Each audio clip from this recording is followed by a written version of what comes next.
на одном из курсов психологическом, очень сильном, таком серьезном, что-то у меня не получалось. И я очень переживала, что я не справлюсь или сделаю как-нибудь там не так. И я просто села такая и подумала, слушайте, а что делать? Ну, если я вот переживаю, сомневаюсь, что мне не делать, перестать сесть плакать или что? И я решила, что я разрешу себе быть тупой. Ну, то есть это мой был страх показаться тупой, какой-то не такой. Это было смешно на самом деле, это как-то несуразно, но когда разрешаешь себе быть тупой в каком-то моменте, есть ощущение, что и спрос не такой великий. И я сидела, писала, что не стыдно быть тупой, что люди есть такие, они разрешают и позволяют себе делать что угодно, что я бы никогда в жизни не сделала, например. И потом дошла к тому, что, ну, однозначно же как бы в голове мозги есть. Есть какой-то фильтр, есть какие-то ценности. Глупости я делать не буду.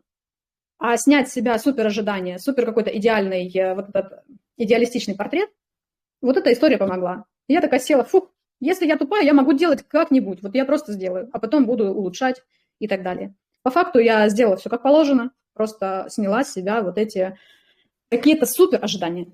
Поэтому, друзья, продвигайтесь в своем темпе. Разрешайте себе продвигаться в своем темпе.